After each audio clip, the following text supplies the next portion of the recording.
33 na at nako, ito na, live na naman tayo sa ating official Facebook page, Energy FM 106.7. Yes! O, share na natin, partner. Ito na, for the share. O, yung mga bangga natin nakatutok sa atin, baka naman, pwedeng pa-share naman ng ating live. Yung mga bago pa lang po, sa nakikinig po sa radyo, pwede nyo po kaming mapanood sa ating official Facebook page, Energy FM 106.7. Ayan. Okay, at sa lahat din ng mga papadrivers natin, kamusta po ang lagay ng panahon dyan ngayon? Sa kalsada ngayon, sa labas, diba? Nako, traffic. oh. Sobrang traffic daw. Marami na naman ang marami na naman mga panggang nakasimangot na uuwi, no? Basa na naman, ganyan. Ay, nako. Simangot daw eh. Sige, pero ito partner, sa lahat muna ng mga, speaking of mga drivers o ito, tawagin natin yung mga pangga natin na inaanyayahan po namin kayo ang lahat ng mga panggang nating riders. Ito pong darating na Thursday, September 7, 2023 mula 9 a.m. hanggang 1 p.m. po para sa ating first ever Riders Day na gaganapin po sa ground floor ng E-Square Building, Green Hills, San Juan City. Yes, alam niyo ba na pwede kayo manalo ng mga instant prizes katulad ng brand new helmets, t-shirts, at iba pa. Kaya naman, ano pa hinihintay ninyo? Sabihan nyo na ang inyong mga kapwa riders na makisaya sa ating Riders Day. Hatid yan sa atin ng Geely Helmets at ng 106.7 Energy FM. At syempre partner, yung mga Geelytista natin, huwag nyo din po kalimutan na available na po ang Eagle Helmet sa Shopee at Lazada. Kaya dito lang tayo sa Geely Helmet Philippines dahil hindi lang basta helmet, Geely! Yon! Ito na partner ang ating mga pangga natin. Handa na ba kayo para sa atin? Actually, ano ngayon It's a Tuesday. It's time to choose. Yay. So, may nagbigay po sa atin na katanungan para sa ating dalawa to partner. So, bibigay ko na Sige, bigay mo na. Ang ating pagpipilian dito. Sabi, Jimshi, kung papipiliin kayo, anong pipiliin nyo? Sobrang higpit o sobrang luwag na jowa? Nako. Ikaw. Matik. Ikaw, malagkakaalaman tayo dito. Ako hindi, gusto ko yung mahigpit eh. Sobrang higpit. Bakit? Ayoko ng sobrang luwag, parang pakiramdam ko wala nang pakialam sa akin. Oh. Kung papipiliin ko lang sa dalawa, sige. Siyempre, wala naman sigurong tao na gusto yung sobra talagang higpit, di ba? Pero kung papipiliin ka lang nga doon, yun lang naman ang choices natin. Siyempre, mas gusto ko yung mahigpit. Ayoko nung sobrang luwag. Tayo baliktad naman. Gusto yung sobrang luwag. Ang sa akin naman gusto ko. Sanay na ako dyan. So yung sobrang luwag na jowa. Kasi bakit? Ganyan naman lahat. Pag nakikita natin, puro maluluwag naman sila eh. Okay. Pero diba ganyan naman talaga ang ibang naging jowa ko. Kasi dito kasi nasusukat partner na kung talagang may tiwala sa akin. Kasi di ba pag hinaayaan ka, kung alam mo tama naman yung ginagawa mo, at least may tiwala siya. Oo. Kaso hindi ang usapan dito yung sobrang luwag eh. Pag sobrang luwag, okay lang din naman. Kaya mo, kumbaga carry naman. Carry ko naman din. Carry mo, mabuhay lang. Kumbaga, kasi hindi lang ganito eh. Kumbaga ako, ang gusto ko, sobrang luwag na jowa, malamang, in return sa kanya rin, dapat maluwag din sobrang ako. Luwag ka rin. Kaya dapat mas nahingiba.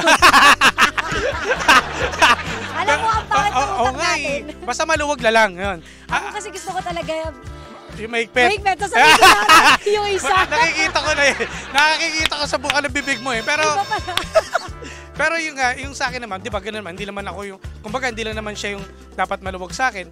Ako rin dapat. So doon dapat namin nasusukat kung gaano namin kamahal ang isa't isa at tiwala. Yun lang naman yun. Kasi may mga iba kasi naman na ayaw naman ng sobrang higpit. Yun nga, di ba parang, bawat kilos mo, dapat alam niya lahat. Siguro kasi magkaiba tayo ng kinasanayan. Yes, ganyan. Ako kasi parang sanay ako laging nag-update. Oo, di ba? Kasi babae ka. Oo, alam mo ba, kunwari sa bahay, ewan ko siguro dahil yun yung kinalakihan namin sa bahay, noong ultimo pag si CR, sinasabi ko kay mami, kunwari, mami CR lang ako, ligo lang ako. May magpagpapaalam. Oo, so, kahit nakasama mo sa loob ng bahay. So kunwari, nung kinasal ako kay Janong, gano'n na din ako. Love CR lang ako. Actually, pansin ko rin yan, parte dito sa opisina eh. Sa lahat naman din kami, di ba? Kay Chico, Jim, ano mo na ako? Jim CR lang ako. Nasanay ako, so nadala ko siya talaga. Na kahit anong gawin ko, i-update ko. Parang dati nun may kasamahan tayo dito, di ba? Na sinasabi ko lang, uy, CR lang ako. Tapos siya tuloy, ano naman ngayon? May ganun.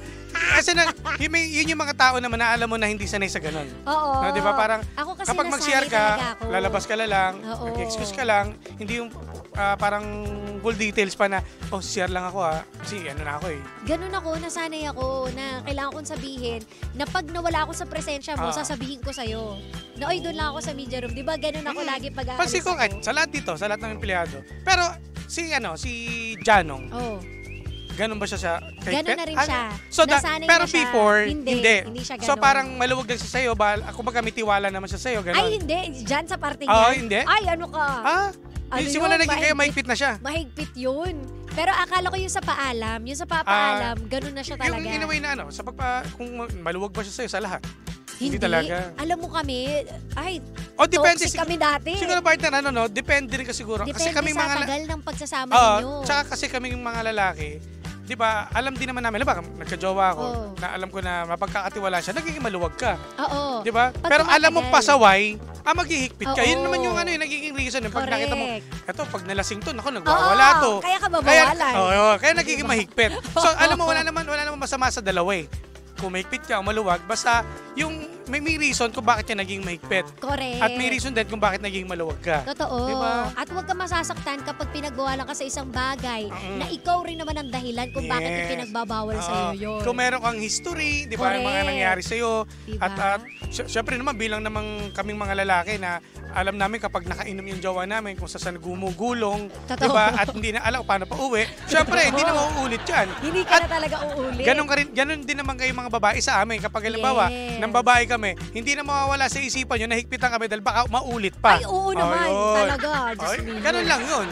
So, kumbaga dito sa dalawang pagpipilian natin, may mga reason eh. Oo, di ba? Hindi pwedeng sobra. Kumbaga, dapat tama lang. Naaayon sa sitwasyon. Kasi kapag mga sobra, delicate. Oo, iba na eh. Yung diba? talagang bawat kilos mo, halimbawa, kakain na. Alam ba, nasa trabaho ka. Ayoko naman nung gano'n, ng bawat kilos. Anong ginagawa mo ngayon dyan? Alam mo na. Humihinga na ako, ito, kinumuya ako na gano'n. Hindi naman. Kasi may tawag na dito partner, meron tinatawag na OA na eh. Masyadong OA na. Totoo, ako kunwari, Noong una kami, kunwari magiinom sila. Update ko yan. Ano ginagawa mo? Ngayon, hindi. Kunwari, alas 9 ka umalis. Bahala ka na hanggang alas 3. Alam mo na dapat. Basta mag-send ka lang sa akin na uuwi na ako. Tapos. So, nangyayari lang pala, kung ano natin partner, kung isipin natin, nangyayari lang to sa mga bago pa lang na magjowa. Yes. Di ba, syempre nandito yung mga higpitan, correct, kasi hindi nyo pa kilala isa't isa eh. Hanggang sa, well, may point naman. Kasi kapag tumagal kayo ng mga 2, 3, o 4, o 5 taon, alam mo na. Nakikilala mo na siya na, dapat pagkatiwalaan ko. Kasi correct. alam mo sa sarili mo na, eto na, papagkakatiwalaan ko to. Kaya, totoo. sige, basta uuwi ka at mag-update ka sa akin. Yes. Ganun lang. Hindi ka na mag-aalala. Papayagan mo na siya mag-team building. Yan! Siyempre, hayaan na rin yung jowa niya na magsuot ng mga pang-sexy. Yes! Yan! Di ba? Alam mo, may kapalit. Kapag nagiging, alam ba, dating mahigpit ka at nagiging medyo maluwag ka na. Kasi, alam mo yan. naluluwagan ka na rin ng jowa mo. Parang pangit.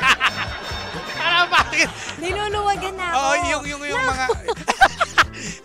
yung mga dati pinagbabawal sa iyo, napagkakatiwalaan ka na kasi parte naman din ng trabaho mo 'yan. Oo, ganon. diba? So ganoon. May mga perks talaga kapag nakuha mo yung tiwala ng jowa mo. Yes. Kaya iingatan niyo ang tiwala, wag sisirain ang tiwala ng jowa. Tama. Kasi kapag yan nasira, talagang dapat maghigpit kasi nga ayaw niya na maulit yun. Totoo. At baka matuloy sa hiwalayan. Sige, tingnan natin partner yung mga sumagot sa ating official Facebook page, Energy FM 106.7. Meron ba dito mga guilty ha? Tingnan natin. Oy, sabi rito, masarap ang sobrang higpit para iwas kabag. Sabi ni Van Samoya. Oy, Vansky ha? Oy, kaya pala, tingnan mo si Vansky. in fairness. Di ba naging maluwag na siya? Yan, ano na siya ngayon? Nagdadalang tao na siya. Di masarap nga raw mahigpit, gusto niya. Mahigpit? O yan. Sobrang higpit. Ngayon, maluwag na yan. Siyempre, may pamilya na eh. Di ba, magiging maluwag na sila sa isa't isa. O ito naman, partner, sabi naman ni okay lang naman po na mahigpit. Luluwag din naman po yan pagdating ng panahon. Sabi ni Raden Colado. Ay nako, eto, mahirap naman po ang sobrang luwag, yung tipong wala nang pakialam. Mas okay yung medyo mahigpit dahil mararamdaman mo na may pakialam siya sa'yo. Sabi ni Nes Valeroso. Ayan, alam niyo naman sa sarili niyo yun eh. Diba? Kung bakit yung hinigpitan, ba't yung niluwagan, kasi nga may tiwala. At yung iba naman, pag hinigpitan ka, kasi walang tiwala. Yun lang yun. Eto, nung magjowa pa kami dati ng asawa ko, eto, magandang story to ha. Nung magjowa pa kami nung kami pa yung magjowa, ulit. Take 69. Kasi ang bilis kasi ng ano eh, ng text. Wait lang ha. Hanapin ko. Ayan. Oh. Nung magjowa pa kami dati ng asawa ko, super luwag niya sa akin. Yung tipong nagbabar kami ng LGBT friends ko. Pagtapos namin sinusundo pa niya ako, hinahanap-hanap ko yung selos-selos at higpit. Pero nung nagka-partner na ako ng super higpit na, parang na-miss ko yung dati na malaya ako. Baka kasi siguro may iniiwas ko na siguro sa pag-iinom. May mga reason kung bakit siguro. Dati maluwag kasi, pa lang, jowa pa lang kayo eh. Siyempre may pamilya na kayo. Totoo. Mahirap yung mahigpit habang buhay, Jim. Naku, I've been there. Ayoko talaga ng ganun, Jim. Nakakasira na utak. Oo. Kaya mas maganda pa yung maluwag ka nung magjowa pa kayo at pag naging mag-asawa na, di ba nandito na yung Oo, yung kumbaga, responsable ka na. nasa zero stage na kayo. Pero yung pag sobrang possessive na tawag dun, alam mo yung sasaktan yung sasabihin, pagkatulog ko kapag lumabas ka. Ano na yan? Iba na yan? Parang corny na yan. Wala. Hindi po dapat ganun Hindi dapat. Huwag nyo tatakutin yung jowa ninyo para lang sumunod sa inyo. Saka wag kayo masyado magpapanood ng mga ibang mga teleseryeng na ibabagay sa inyo, di ba? Mas masaya kaya yun na hayaan mo lang. Siyempre may sarili na niyang buhay. Kapag ikakahon mo, di nag-alaga ka na lang sana ng ibon. Tama. Tama, di ba? Sana magsilbing lesson din sa inyo to mga pangga. Yes. At ito, dapat po sa ganyang relasyon, kahit maluwag man o mahigpit ang jowa, may moderation. Yan. Kasi dyan din po pinagmumulan ng hindi pagkakaintindihan at nauuwi sa away. Sabi ni Darwin. Ayun nga, alam mo naman kung ano dapat mong gawin. Yes. Basta di ka lalagpas sa linya. Alam niyo na yung tama at mali. Diyos ko, matanda na kayo, oy. Totoo. Sabi na, mahirap maluwag. Baka pag hinila mo, maiwan sa loob ang medyas na sapato. Ewan ko sa'yo, Bansky! Oo, mahirap talaga pag maluwag. Oo, wag masyadong Tsaka wag masyadong malikot. Oo, sakto lang. May si Stephanie, partner, basahin mo. Sa una lang, masarap yung mahigpit. Yung nakakakilig kasi nagsiselo siya, pero katagalan, nakakaputragis na. Hindi Sabi naman. ni Stephanie. Oo, no? Ayoko naman ng sobrang higpit hanggang dulo ng buhay ninyo. Wag naman. Diba? Bawal ka mag-inom, bawal ka lumabas, bawal ka mag-shorts, bawal ka, lahat na lang bawal. May mga pabaliktad eh. Diba? Alam mo yung nung magjowa pa sila, okay pa. Tapos kung kailan magkasawa na, tsaka naging parang magjowa pa lang sa unang, yung unang months pa lang nila, o 1 month pa lang sila magjowa. Parang, ayoko mag-shorts ka, ayoko ng ganyan. Mag-asawa na kayo niyan, ha? Pero di ba dapat hindi na naintindihan yun yung isa't isa, di ba? Ikaw, di ba, naramdaman mo na, di ba? Oo malaya naman. ka na. Not just me, ang sarap ng buhay ko ngayon. Pero yung magjowa pa lang kayo. Ay, hindi masarap ang buhay. May bawal. Di ba, ngayon po, naintindihan na eto na. Oo. Noon, bawal mag-team build. Bawal mag-team building! At noon pa, may mga gantihan. Alam ba, hindi ka pinayagan. Tapos isa naman, yung jowa naman, hindi ka rin papayagan kapag may lakad ka. Di ba? Ang tawag ng partner ay quits. Oo. Kapag kunwari, ganun ayaw mo payagan. May pagganti. Anyways, ayan lang. At maraming salamat sa inyo. May mabol pa ba, partner? Ayan, pag sobrang higpit nakakasakal, truly. Huwag kayo masyado maghihigpit, hindi masaya ang buhay. Kaya ka nga nagjowa, di ba, para maging masaya. Tama. At dapat may tiwala. Yun. Period. Sa tiwala tayo mag-e-end. Kapag may tiwala ka, hindi ka matatakot. At hindi na kayo bata. Totoo. Diyos mio. Life is short, no? Enjoy natin ang buhay, Diyos mio. At maging responsable ka para hindi ka pigilan. Correct. At nawala si At Sheena. nawala ako. Sabi, tama ka na, Sheena. Merong hindi po pabor doon, ha? Tama ba?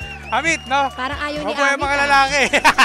Anyways, pala kayo kay Liz Felipe na nakatutok sa ating yan. Sige. Ayan, Salamat. alright. At dahil dyan, panibagong drama na naman ang hindi natin nasolusyonan pero ating napag-usapan. Kaya masasabi ng James dyan ay, anong drama mo? Susunod na, The Monarch of Philippine Radio. Walang ibang kundi si Kuya Chico! Kaya naman, walang bibitaw. At don't forget to like, follow, and share Sheena1067. At sa akin po, DJ Jimbo. Ayan, partner, may mga pabati ka pa ba dyan? Ito si David nandito, si Bea Bernales, yung mga dating OJT natin. Hello, mga bebe. Si Ate Patricia Payoyo, nandito rin. Si Liberty Alano. Ayan, at sino pa ba? Ayan, lahat yung nandito. Sa atang Team Sabaw, si Hello si po. Vansky.